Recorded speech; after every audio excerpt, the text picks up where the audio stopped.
গিন্নি গো, একটু শান্ত হ, একটু কথাটা শোনো। না না, আমি আর কিচ্ছু শুনবো না। 1 সপ্তাহ সময় দিচ্ছি, তার মধ্যে মহারানীর মতো ওই সীতাহার আমার চাই চাই চাই। আহ, কিন্তু গিন্নি ওটার যে অনেক দাম। আমার কি আর মহারাজের মতো অত টাকা আছে বলো? এই শোনো, তোমার কি আছে আর কি নেই তা আমার খুব ভালো করে জানা আছে, বুঝলে? কিন্তু গিন্নি, একটা কথা কান খুলে শুনে রাখো, এবারে যদি তুমি ওই সীতাহার আমাকে গড়িয়ে না দাও, আমি তাহলে চিরদিনের মতো বাপের বাড়ি চলে যাব। এই এই আমি বলে দিলাম। এহ, আচ্ছা ফাঁপড়ে পড়লাম আমি। কি যে করি, দূর, আর ভালো লাগে না।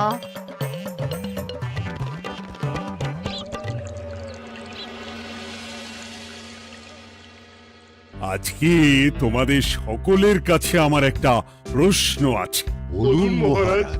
আচ্ছা, ধরো তোমরা যদি এ রাজ্যের লোক না হতে, অন্য কোনো রাজ্যের হতে, তাহলে তোমাদের কাছে কৃষ্ণনগর কেমন মনে হতো?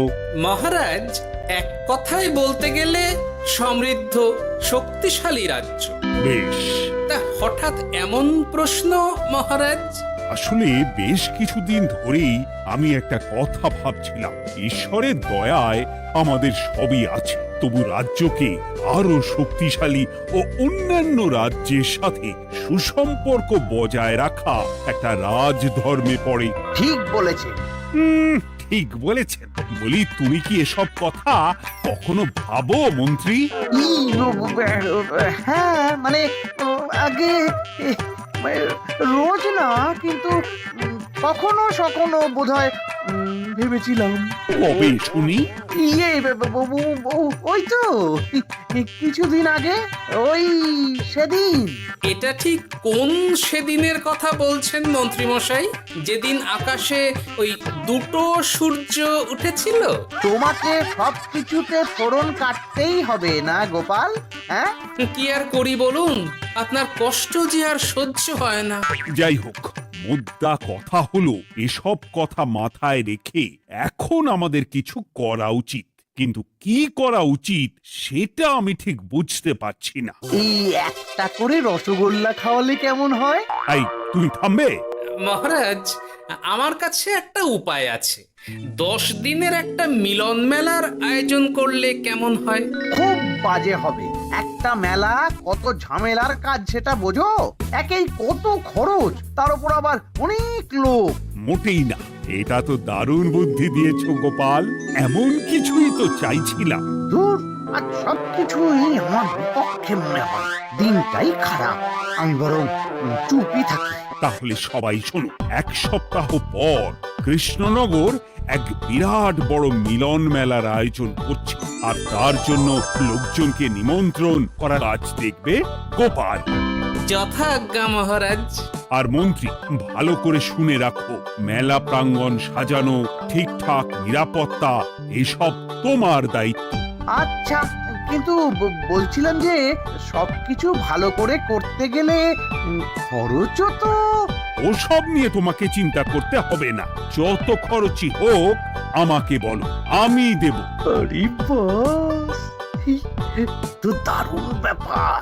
এই ফাঁকে যদি কিছু আমারও লাভ হয়ে যায়, তাহলে গিন্নির গলার হারটার কিছু একটা করতে পারবো। বেশ, তাহলে প্রত্যেকে নিজেদের কাজ শুরু করে দাও।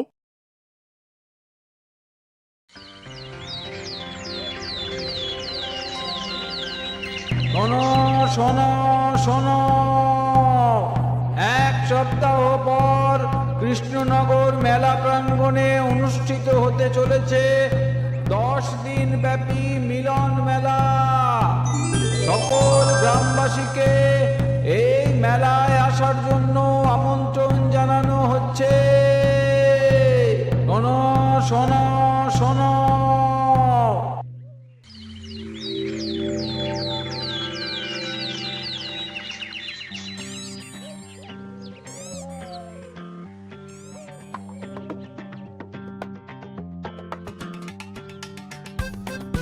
বাহ বাহ বাহ, ঠিক যেমনটা চেয়েছিলাম তেমনটাই হয়েছে। আর এসব কিছুর জন্য আমি গোপালকে ধন্যবাদ জানাতে চাই। কি যে বলেন মহারাজ, এই কৃষ্ণনগর তো আমার নিজেরই পরিবার। সেসব আমরা খুব ভালো করেই জানি গোপাল।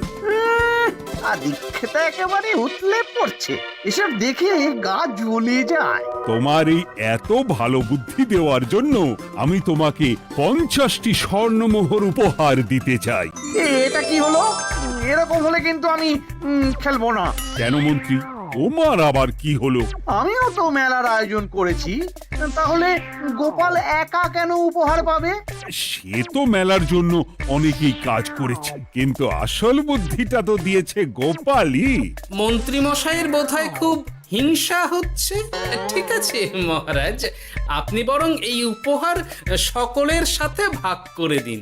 না গো, কোনো ভাগ চাই না, তোমার উপহার তুমিই রাখো। যত সব।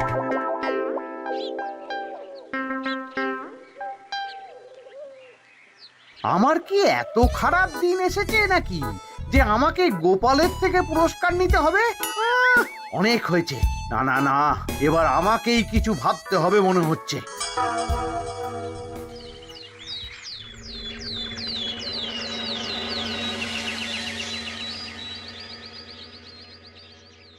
আমার আমার সব শেষ হয়ে গেল গো, সব শেষ হয়ে গেল।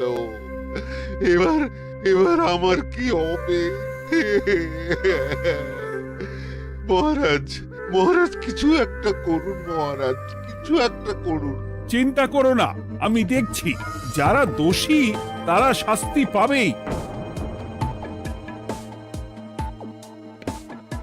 কি শুরু হলো বলো তো হঠাৎ করে? এত বড় বড় চুরি ডাকাতি হয়ে গেল, অথচ কেউ কোনো টেরই পেল না। হ্যাঁ মহারাজ, আসলে রাতের বেলা যখন সবাই ঘুমিয়ে থাকে তখন এই চুরি ডাকাতিগুলো হয়, তাই কেউ কোনো শব্দ পায় না।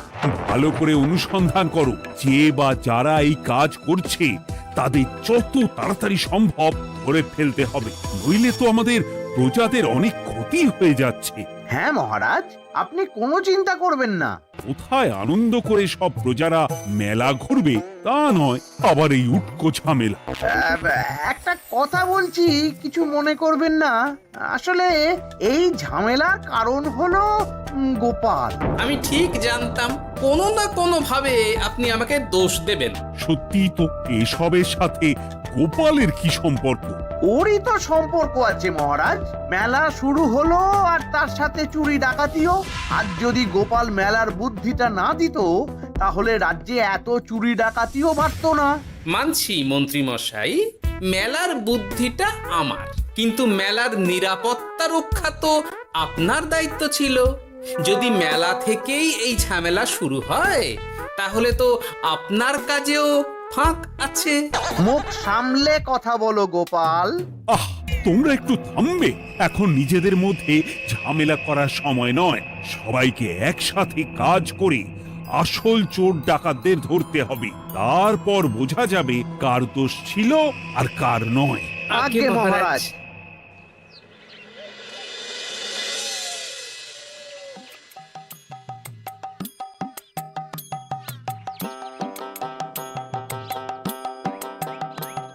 এই তো তুমি এসে গেছো। তাড়াতাড়ি মুখ হাত ধুয়ে বসো, তোমার জন্য একটা জিনিস এনেছি। বলো কি জিনিস? আরে আরে একটু অপেক্ষা করোই না, আমি আনছি। হ্যাঁ বেশ, আনো তাহলে।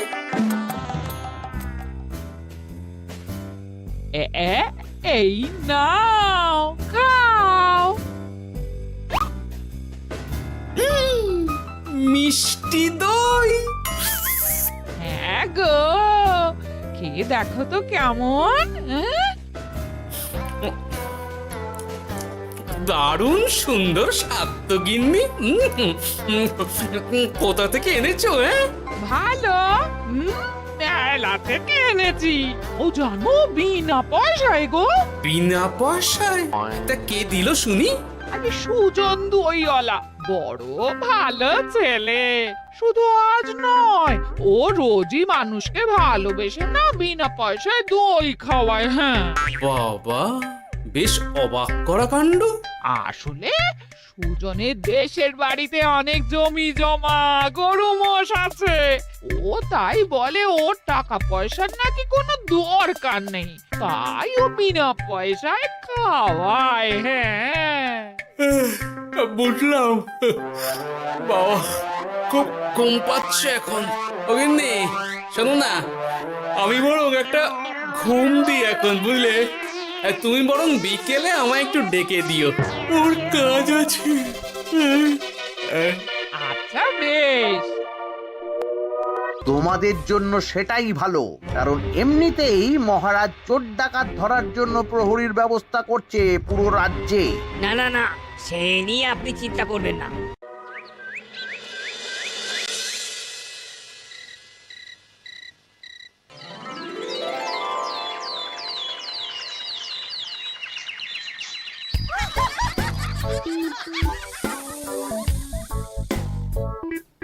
কই গো, ওরে আর কতক্ষণ ঘুম হবে? সকাল তো হয়ে গেল। সে কি গিন্নি, সকাল? তোমাকে যে আমি কতবার বললাম আমাকে বিকেলে ডেকে দেবে। তা বলি কবেকার বিকেল? গতকালে না আজকে? তোমার বুদ্ধিতে কি বলে গিন্নি? আমার বুদ্ধি নিয়ে কথা বলো, আগে নিজের ঘুমকে দেখো। গতকাল বিকেল থেকে ডেকে ডেকে গলা ব্যথা হয়ে গেল, কিন্তু ওনার ঘুম আর ভাঙে না। হতেই পারে না। পারে না? ওদিকে কাণ্ড দেখো, রাতের খাবার পর্যন্ত পড়ে আছে। হ্যাঁ, আজব কাণ্ড। যাই হোক, অনেক দেরি হয়ে গেছে বুঝলে, আমাকে এক্ষুনি রাজসভার জন্য বেরোতে হবে।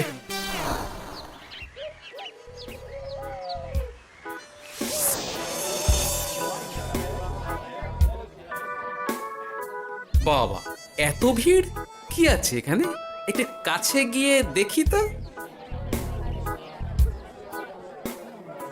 সত্যি সত্যি ভাই সুজন, তোমার হাতে জাদু আছে। এত সুন্দর মিষ্টি দই, এ স্বাদ ভোলার নয় ভাই। আচ্ছা, তাহলে এই হলো সুজন দইওয়ালা। ভালো মিষ্টি দই আছে, নেবে নাকি গো? পয়সা লাগবে না। জানি তো, সত্যি দারুণ স্বাদ এই দইয়ের। আমি খেয়েছি তো। তবে আজ নেব না গো, কাল এসে নিয়ে যাব। আচ্ছা আচ্ছা আচ্ছা।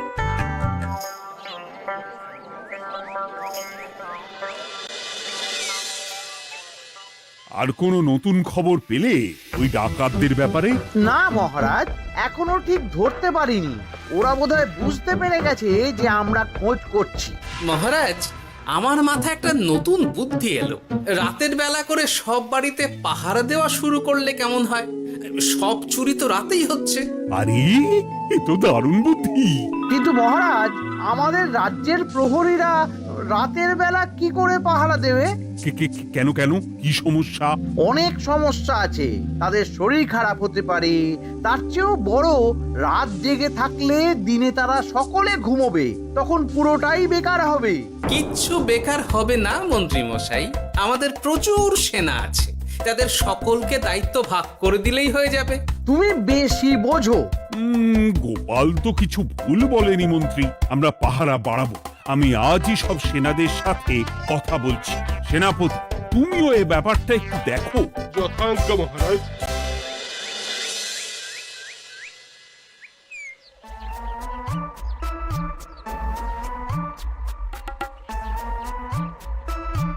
চোর ডাকাতদের ধরার জন্য যদি একটা সূত্রের হদিশ পাওয়া যায় তাহলেই কেল্লা ফতে, কিন্তু সেটাই পাওয়া যাচ্ছে না বলেই এত সময় লাগছে। আরে, ওটা মন্ত্রী মশাই মনে হচ্ছে না? আড়ালে দাঁড়িয়ে এরকম কার সাথে কথা বলছে? এবার আমি যা বলছি ভালো করে শোনো। আজ রাতে মেলার পিছনের দিকে যে মাঠটা আছে সেখানে চলে এসো, বাকি কথা ওখানেই হবে। এই জায়গা নিরাপদ নয়। বেশ রহস্যজনক ব্যাপার। মেলার পিছনের মাঠ বলল না? রাতে আমাকেও দেখতে হবে কি হয় সেখানে।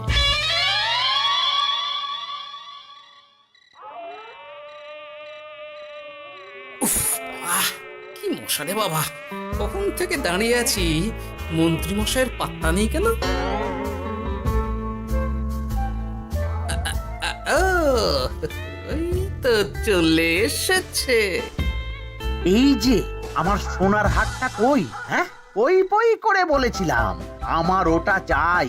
আগে কি আর বলি বলুন তো, ওই হাটটা আমাদের দলের প্রধানের খুব পছন্দ হয়ে গেছে, তাই কোনোভাবেই ওটা দিতে পারলাম না। কি এত বড় সাহস! আমার বলার পরেও তুমি এরকম করলে? বড় ভুল হয়ে গেছে মন্ত্রী মশাই, এবারের মতন ক্ষমা করে দিন, আর হবে না, এই কথা দিচ্ছি। তোমাদের জন্য সেটাই ভালো, কারণ এমনিতেই মহারাজ চোর ডাকাত ধরার জন্য প্রহরীর ব্যবস্থা করছে পুরো রাজ্যে। না না না, সে নিয়ে আপনি চিন্তা করবেন না, আমাদের ধরা পড়ার কোনো সুযোগই নেই, কারণ যে পরিমাণ ওষুধ আমি আমার দইতে মিশিয়ে দিই সেটা একবার যে খাবে মরার মতন ঘুমোবে। বাহ বাহ বাহ, সে তো খুব ভালো। করো করো। তার কোনো নতুন খবর পেলে? মেলা তো শেষের দিকে। হ্যাঁ পেয়েছি, পাশের গ্রামে বলরাম নামে এক বড় মহাজন আছে। পরশু তার মেয়ের বিশাল ধুমধাম করে বিয়ে। শেষ একটা বড় দান মারতে পারলেই আপনার আমার দুজনেরই শান্তি। আচ্ছা, এই ব্যাপার তাহলে। এসব কিছুর পেছনে মন্ত্রী জড়িত। এইবার বুঝতে পারছি কেন রাতের পাহারাতে ওনার এত আপত্তি ছিল। কিন্তু ওই লোকটা কে? ঠিক আছে, এখন যাও, একটু সাবধানে কাজ করো আর আমার পাওনাটা ঠিকঠাক দিও, কেমন? সে কি সুজন দইওয়ালা? এবার আমার কাছে পুরো ব্যাপারটা পরিষ্কার হয়ে গেছে। না, কালই মহারাজকে সব জানাতে হবে, আর এদের হাতে নাতে ধরার জন্য একটা উপায় ভাবতে হবে।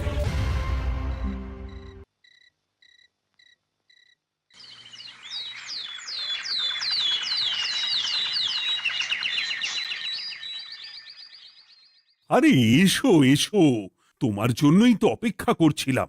কি এমন জরুরি কথা আছে যে একান্তে দেখা করতে চাইলি? কোন মুখে বলি মহারাজ, সর্ষের মধ্যেই যখন ভূত তখন আর কি।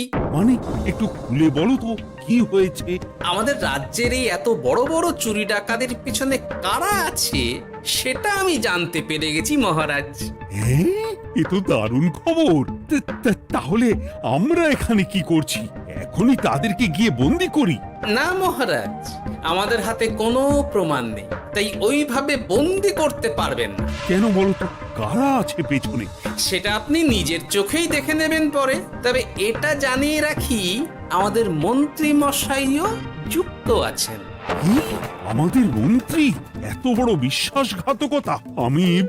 আমি এখনই নিজের হাতে ওকে বন্দি করতে চাই। না না না না মহারাজ, সেটা করলে বাকি ডাকাতদের ধরতেই পারবেন না। তাহলে উপায়? আমি জানতে পেরেছি এই ডাকাতদের পরের নিশানা হলো পাশের গ্রামের বলরাম মহাজনের বাড়ি। বলরাম মহাজন? কাল তোর মেয়ের বিয়ে, আমাদেরও তো নিমন্ত্রণ আছে সেখানে। তাহলে তো আরোই সোনায় সোহাগা। শুনুন মহারাজ, আমার মাথায় দারুণ এক বুদ্ধি এসেছে। সে কি? হ্যাঁ, আপনি কোনো চিন্তা করবেন না, আমি শুধু যা বলছি সেটা করুন, বাকিটা আমি সামলে নেব। তবে দেখবেন যেন মন্ত্রী মশাই এসবের কিচ্ছুটি টের না পায়। বেশ বেশ বেশ।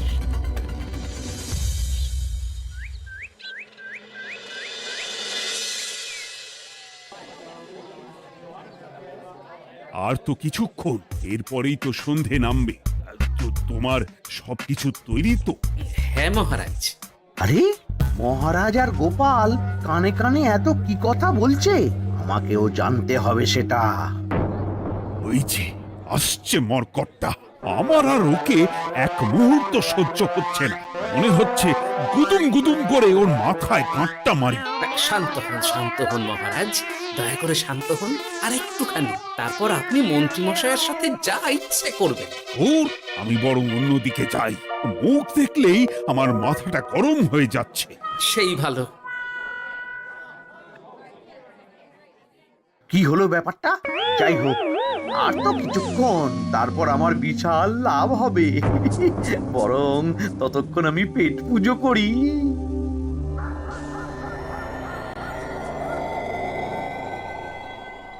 এই, যা যা দামি জিনিস আছে সব দিয়ে দে। এই তো খেলা শুরু। এবার আর আমায় পায় কে? ও বাবা, এরা আবার কারা? সত্যি গোপাল দারুণ চাল চেলেছে। এই তোমরা এখানে কি করতে এসেছো? কেন, তোমরা যা করতে এসেছো? ডাকাতি?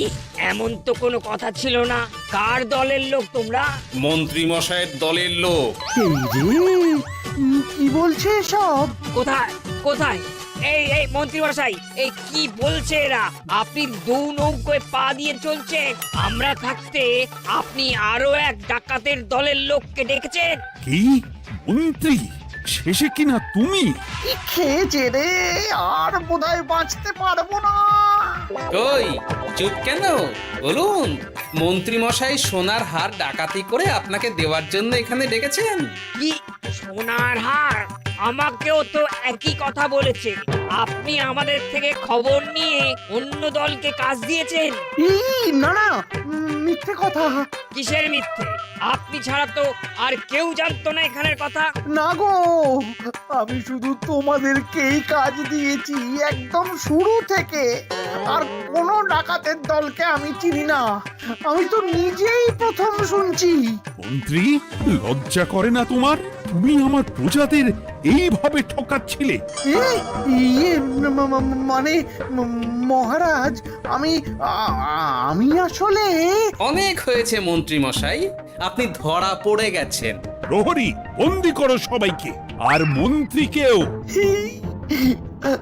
আমাকে ক্ষমা করে দিন মহারাজ, আমি ইচ্ছা করে এটা করিনি। আসলে আমার গিন্নি কদিন ধরেই মহারানীর সীতাহারের মতো দেখতে হার বায়না করেছে। তার জন্য তুমি নিজেদের লোকেদের থেকেই চুরি করবে? আর কি করব বলুন, এক সপ্তাহের মধ্যে হার না দিলে বাড়ি ছেড়ে চলে যাবে বলেছে। তাই আমি এখন আপনি যেটা করেছেন সেটা যদি আপনার গিন্নি জানতে পারে, তাহলেও বাড়ি ছেড়ে চলে যাবে। শাস্তি তো তোমাকে পেতেই হবে মন্ত্রী। আয়, কে আছো? শোনো, মন্ত্রীকে মুখে কালি মাখিয়ে গাধার পিঠে বসিয়ে সারা রাজ্য ঘোরাও, এটাই ওর যোগ্য শাস্তি। আর গোপাল, তোমার বুদ্ধির প্রশংসা করতেই হয়। তোমার পুরস্কার আমি কাল রাজসভায় দেব। দূর দূর, জীবনে বিয়ে করাই ভুল হয়েছে আমার।